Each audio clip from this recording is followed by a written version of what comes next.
Student, आज हमारा topic है वैदिक एज, जो कि class BSc fashion third year के स्टूडेंट्स के लिए है। यूनिट थर्ड है और वर्ड आर्ट एप्रिशिएशंस बीएससी एफटी 304 आपका सब्जेक्ट है। वैदिक एरा की बात करते हैं। इंडस वैली सिविलाइजेशन के बाद जो पीरियड आता है वो आता है वैदिक एज। थोड़ा सा वर्णन वैदिक में भी मिलता है। वाल्मीकि ने अपनी रामायण में थोड़ा सा नोटिस किया है कि भरत जो श्री राम के पुत्र थे तक्ष, उनके लिए उन्होंने एक युद्ध किया था जो 7 दिन और 7 रात तक चला था, और वो सिंधु नदी के किनारे रहने वाले लोगों के साथ किया था। लेकिन कंप्लीट इसका हमारे पास एविडेंस नहीं है, लेकिन फिर भी एक दंत कथा है। अब हम बात करते हैं वैदिक एरा की। वैदिक एरा का जो पीरियड रहा है वो 1500 से 500 बीसी ईसा पूर्व के बीच का रहा है, और इस पीरियड में इंडियन हिस्ट्री का जो समय बताया गया है वो सबसे ओल्ड स्कल्पचर हमारे इंडिया का हिंदू समाज में माना गया है। इंडो आर्य लोग जो कि मध्य एशिया से भारत में प्रवेश किया था, और मध्य एशिया से आने के बाद सबसे पहले वो पश्चिम उत्तर क्षेत्र में हमारे यहाँ आए। धीरे धीरे ये लोग पंजाब तक फैले और पंजाब से दिल्ली, कुरुक्षेत्र, हस्तिनापुर तक आ गए। ये लोग काफ़ी मेहनती थे और सात्विक थे। इन्होंने शुरू में गंगा के मैदानों में अपना रैन बसेरा बसाया। गंगा के मैदानों में इन्होंने अपना जहाँ उपजाऊ मिट्टी थी वहाँ उसके आसपास रहने लगे। पर्णकुटिया बनाई, बांस के घर बनाए, और कबीले के रूप में ये लोग शुरुआती रहने लगे। आगे चलकर इन्होंने धीरे धीरे शहरों का निर्माण किया। इनके जो कबीले के राजा होते थे जिसे ये राजन कह के पुकारते थे, और आगे चलकर उत्तर वैदिक काल और पास्ट वैदिक काल दोनों काफ़ी डेवलप हुए। इसमें अगर हम देखा जाए तो हिंदू धर्म की अगर उत्पत्ति है तो इसी वैदिक काल से होती है। इसमें वैदिक काल का जब नाम पड़ा तो वैदिक रीति रिवाज के होने के कारण इस काल को वैदिक पीरियड कहा गया। सबसे पहले इसमें दो महाभारत और रामायण, 2 महाकाव्य का वर्णन होता है, साथ ही 4 वेदों का भी वर्णन होता है। तो सबसे पहले हम वेद की बात करते हैं। इसमें ऋग्वेद, यजुर्वेद, अथर्ववेद, सामवेद, ये चारों वेदों का निर्माण इसी पीरियड में हुआ है। उसके बाद 2 महाकाव्य रामायण और महाभारत वाल्मीकि और वेद व्यास के द्वारा लिखे गए। ये दोनों काल हमारे हिंदू धर्म के काल के हिसाब से काफ़ी डेवलप थे। इनका कल्चर धीरे धीरे बदलता गया। ये गाँवों के अंदर निवास करते करते ये शहरों में आए, और यहाँ इनका जो कल्चर लहंगा, चंगिया चोली, हेड गियर्स, और जो भी इनको प्रकृति से प्रॉब्लम आई और इन्होंने उसको वेयरिंग शुरू किया। ऑर्नामेंट्स इस पीरियड का एक महत्वपूर्ण इम्पोर्टेंस पार्ट था। इसी पीरियड में सबसे पहले हम श्री राम के बारे में बात करना चाहते हैं, जो रघुकुल के राजा, उन्हीं के पीरियड के राजा दशरथ के पुत्र थे, और इनकी 3 रानियाँ थी। उन्हीं के सबसे बड़े पुत्र राजा दशरथ और कौशल्या से श्री राम का जन्म हुआ, और ये हिंदू समाज के लिए एक मर्यादा पुरुषोत्तम राम कहे गए। इस पीरियड में सबसे ज़्यादा अगर चीज़ देखी गई तो बड़ों के प्रति मान सम्मान और आत्मसात की भावनाएं थी। इस पीरियड में एक चीज़ और देखने को मिली, क्योंकि ये कांस्य युग के साथ साथ ये लौह युग में भी प्रवेश कर गया था, और इस पीरियड में लड़ाई के युद्ध में जितने भी शस्त्र का प्रयोग किया गया, इसमें सोने, चांदी और तांबा और कांसा का भी इन्होंने भरपूर उपयोग किया गया। ज्वेलरी इस पीरियड में सबसे ज़्यादा महत्वपूर्ण थी। अपर पार्ट बॉडी में कोई ज़्यादा गारमेंट पहनने का रिवाज नहीं था, लेकिन ज्वेलरी अपर पार्ट में मेल और फीमेल दोनों यूज़ करती थी। राजा राम, माँ सीता और इनके चारों पुत्र का अपना अपना एक मर्यादित जीवन हमें पढ़ने के लिए मिलता है। जब ये उत्तर भारत में प्रवेश किया था तब इनका जो जीवन था वो काफ़ी सरल और सात्विक था। इन्होंने इस जीवन के अंदर अपने आचार, विचार, संस्कार को इन्होंने रखा। इसी में ऋग्वेद की रचनाएं हुई, और इन्होंने अपने वातावरण के हिसाब से इन्होंने अपने आप को ढाला। अलग अलग प्रकृति के जो लोग इन्होंने अपने काम के अनुसार डिवाइड किया। इसमें 4 वेद, 4 आश्रम और 4 वर्ण बांटे गए, जो काफ़ी व्यवस्थित रूप से सुशासन का एक हमें एग्जाम्पल मिलता है। 4 वेद में जब मैंने बताया आपको, ऋग्वेद जिसके अंदर उपनिषद और ब्राह्मणों के द्वारा रची गई रचनाओं का वर्णन होता था, जिसे सबको पालन करना पड़ता था। सामवेद उसी रचनाओं को, उसी धार्मिक ग्रंथों को गाया गया, वो सामवेद के अंदर नृत्य गायन का हमें वर्णन मिलता है। उसके बाद हमें मिलता है यजुर्वेद और अथर्ववेद। दोनों में सामाजिक जीवन, मंत्र, कार्य, अनुष्ठान इसका मिलता है। 4 वर्णों में जब हमें वर्ण की बात की तो चारों वर्णों में ब्राह्मण, क्षत्रिय, शूद्र और वैश्य, ये चारों वर्ण अपने अपने जाति और कर्म के हिसाब से ये लोग काम करते थे। ब्राह्मण थे, वो शिक्षा का काम करते थे। अब हम इसमें वेयरिंग की बात करते हैं तो ये यहाँ का बहुत ही साधारण और उच्च विचारों वाली संस्था कायम की थी। इसमें महिलाएं लहंगा, चोली और बारीक ओढ़नी का उपयोग करती थी, फूलों से अपना श्रृंगार करती थी। जब रामायण काल श्री राम सीता वनवास में गए तब इन्होंने अपना ड्रेसिंग सेंस को चेंज किया और जो ड्रेप्ड इन्होंने फैब्रिक को यूज़ किया, ये क्लॉथिंग, इस क्लॉथिंग के अंदर नी लेंथ तक का धोती और अपर पार्ट ओपन होता था, सिर पे एक बन बनाया जाता था।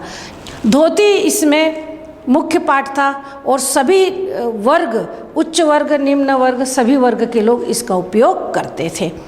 लेकिन उच्च वर्ग और सामंतवादी लोग जो क्षत्रिय थे वो राजा या सामंत होते थे और उसके साथ जो वैश्य होते थे वो साधारण पगड़ी, अंगरखा और इस तरह का पहनते थे। थर्ड था इनका पशुपालन, जिसमें इन्होंने गाय को बहुत ज़्यादा महत्व दिया और गाय को गौ माता माना और इस तरह से ऋषि आश्रम में गाय को अपना पूज्यनीय मानकर इसकी पूजा की गई। अधिकतर जो स्त्रियां थी ऋषि मुनि की, वो आश्रम में रहती थी और अपने आए हुए पाठकों को ये लोग पढ़ाया करती थी। वुमेन्स वेयरिंग की अगर हम बात करते हैं तो एक लंगी धोती बिना पेटीकोट वाली ये लोग पहनती थी, ऊपर से एक दुपट्टा डालती थी और फूलों से अपना श्रृंगार करती थी।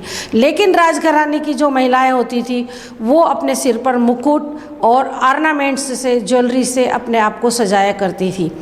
छोटी चोली और लॉन्ग लहंगा इनका प्रमुख वेयरिंग था। इसके अलावा ये लोग अपने हाथों के अंदर कड़ा, बाजूबंद, हाराज और पैरों के अंदर छोटी पायलों का उपयोग करती थी। क्लॉथिंग की बात कहें तो यहाँ के वैदिक एज के अंदर क्लॉथिंग में इन्होंने हर प्रकार के फैब्रिक को यूज़ किया, जिसमें टेक्सटाइल अगर हम देखते हैं तो रेशम, कॉटन, वूल, सभी चीज़ का उपयोग किया। इसमें सबसे पहले हम श्री कृष्ण और राधा के बाल वर्णन से अगर हम बताते हैं तो इससे खूबसूरत हमें वर्णन फैब्रिक के लिए कहीं नहीं मिलेगा, न ही गारमेंट के लिए मिलेगा। वैदिक एज के अंदर महाभारत और रामायण दोनों काल के अंदर सबसे ज़्यादा फैब्रिक का और ऑर्नामेंट्स का यूज़ किया गया। सबसे पहले फ्लावर्स ज्वेलरी का भी इन्होंने भरपूर उपयोग किया। फ्लावर्स के साथ धोती के ऊपर एक कमर के अंदर दुपट्टा ये लोग बांधते थे। श्री कृष्ण का तो मेकअप का भी वर्णन हमें कई जगह मिलता है। वो जब कालिया नाग को मारने के बाद अपने बदन के ऊपर नील के फूलों का ब्लू कलर अपने ऊपर लगाते थे और अपना मेकअप करते थे। सिर के ऊपर मोर पंख लगाना उन्हें बहुत अच्छा लगता था। इस तरह ये कहा जा सकता है कि वैदिक एज में सजने और संवरने का फैशन का ट्रेंड बहुत अधिक था। इस पीरियड में भी गायों को बहुत ज़्यादा महत्व दिया गया। श्री कृष्ण का तो वर्णन मिलता था कि वो गायों को चराने के लिए जंगल में जाया करते थे। इस तरह का जीवन उच्च था और व्यक्ति अपने अलग अलग तरीके से रहता था।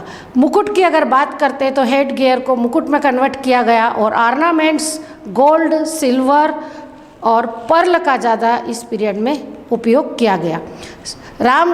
श्री राम का जन्म का समय अगर देखें तो इस तरह की ज्वेलरी जब इन्होंने पहनी, सिर में फोरहेड के ऊपर मेहंदी, गले में बंद गला, लंबा हार इसी तरह से राजा दशरथ को अगर हम देखते हैं ड्रेस वेयरिंग में, तो एक चोंगा जो अंगरखा के रूप में होता था, नीचे धोती और दुपट्टा।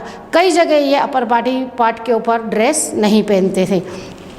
महारानियाँ सिल्क और फ्लैक्स दोनों के फैब्रिक का ज़्यादा यूज़ करती थी। हाथों में कंगन, चूड़ी, कानों में झुमके, सिर, फोरहेड और छोटे मुकुट महिलाओं के हेयर स्टाइल के साथ बनाए जाते थे। ये लोग बन बनाती थी, फूलों से उसका श्रृंगार भी करती थी। छोटे बोर्न बेबी को भी ये लोग पूरे ज्वेलरी के साथ सजाते थे और हेयर कट इन लोगों के पीरियड काल में नहीं था। मेंस और वुमेंस दोनों अपने हेयर को नए नए तरीके से सजाते थे और संवारते थे। श्री कृष्ण की लीलाओं में राधा रुक्मणी का वर्णन मिलता है और कई तरह से ये लोग अपने ड्रेसिंग का प्राइमरी कलर, सेकेंडरी कलर और साथ में टर्शरी कलर का भी इन्होंने उपयोग किया। इसी तरह ये फोटोग्राफ मैं आपको दिखा रही हूँ किस तरह की ड्रेसिंग सेंस इन लोगों का था। आप देखिए, येलो के साथ पिंक और ब्लू का कॉम्बिनेशन, रेड के साथ येलो का कॉम्बिनेशन और उसी कलर की ज्वेलरी का यूज़ किया।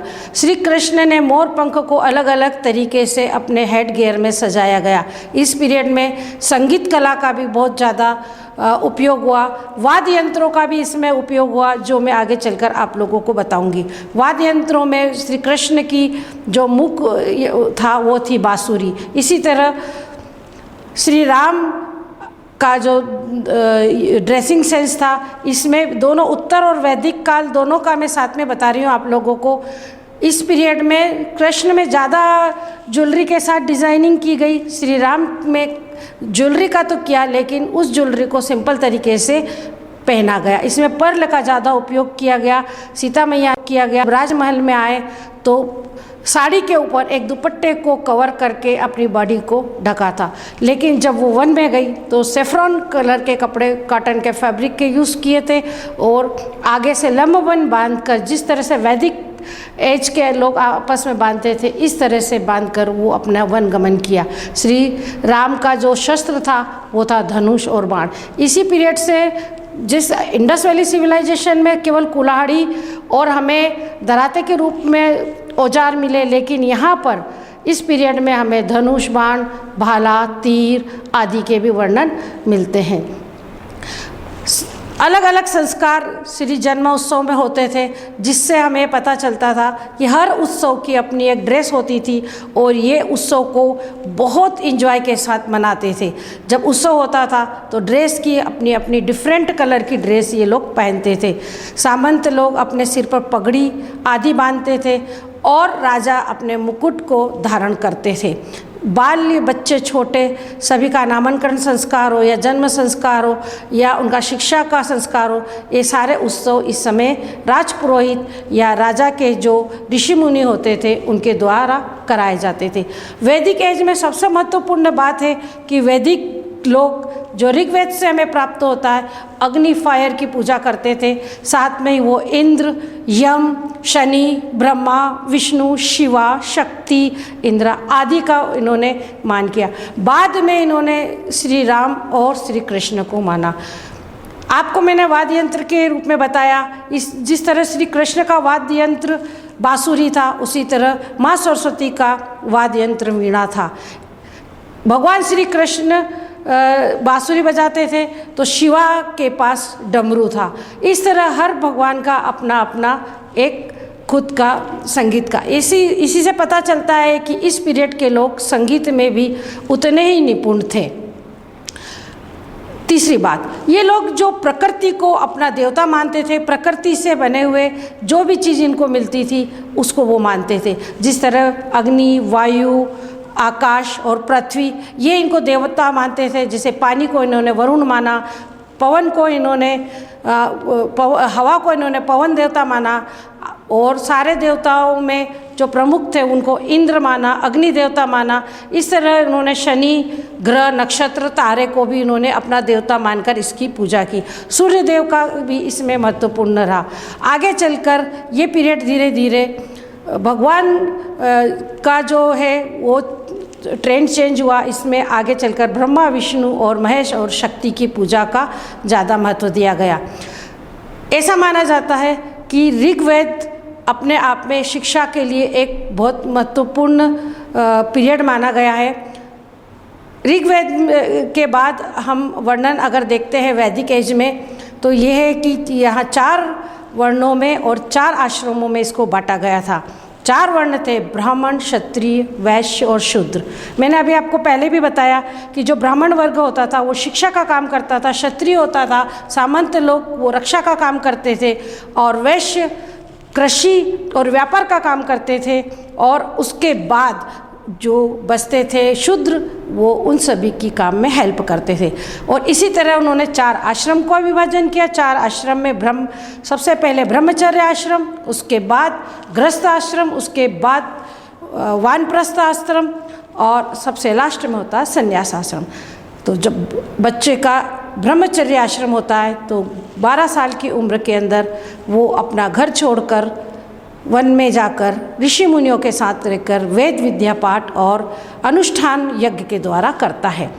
वहाँ पर राजा है या प्रजा है, कोई भी वहाँ पर शिक्षा लेता था, और इस शिक्षा के बदले में उन्हें कोई भी दान नहीं देना पड़ता था। अपनी शक्ति के अनुसार वो लोग दान देते थे। ऋषि मुनि सभी बच्चों को एक समान पढ़ाते थे। ऋषि मुनि के आश्रम में शस्त्र अस्त्र दोनों की विद्या दी जाती थी। प्रकृति के प्रति उन्हें प्रेम कराया जाता था, पशु के प्रति उन्हें आदर सम्मान सिखाया जाता था, बड़ों के प्रति उन्हें आदर सम्मान सिखाया जाता था। पशुपालन में उन्होंने गाय को पूजा, प्रकृति में उन्होंने पेड़ को पूजा, जो भी जीवित वस्तुएं थी उसके मान सम्मान के प्रति उन्होंने उनको जगाया। इस तरह पोस्ट वैदिक एरा के अंदर अगर हम बात करते हैं वुमेन की, जो अपना एक अलग ट्रेंड थोड़ा सा आया था। इसमें ज्वेलरी के अंदर ज़्यादातर गोल्ड को छोड़कर सिल्वर ज्वेलरी और पर्ल ज्वेलरी का ज़्यादा महत्व रहा। चोली और ब्लाउज का डिज़ाइन थोड़ा सा गारमेंट का चेंज हुआ, और छोटी चोली और नीचे लंबबन के साथ लहंगे पहने गए। इस तरह से यहाँ के क्लॉथिंग को प्राइमरी कलर, सेकेंडरी कलर और टर्शरी कलर को इन्होंने फिर से यूज़ किया। कलर करने में इन्होंने भी टर्मरिक, सेफ्रॉन जिसको हम टेसू का फूल बोलते हैं उसको भी इन्होंने यूज़ किया। होली और इस रंगों को खेलने से हमें पता चलता है कि कई प्रकार के फूलों और पत्तियों से ये लोग कलर बनाया करते थे, और इनको अपने कपड़ों को भी इसी कलर से रंगा करते थे। फाइबर की अगर बात करते हैं तो वूल, लिनन, सिल्क, मसलिन आदि इन्होंने उपयोग किए। पट्ट धातु का कुछ लोग कहते हैं कि वैदिक एज में रेशम का जो फाइबर है वो नहीं आता, लेकिन श्री कृष्ण के हमें एक वर्णन में मिलता है कि नानी भाई के माहेरे में जब श्री कृष्ण उनका माहेरा लेकर जाते हैं तो 40 स्थान एक पट्ट लेकर जाते हैं। तो इससे पता चलता है कि इस पीरियड में भी सिल्क का भरपूर उपयोग हुआ।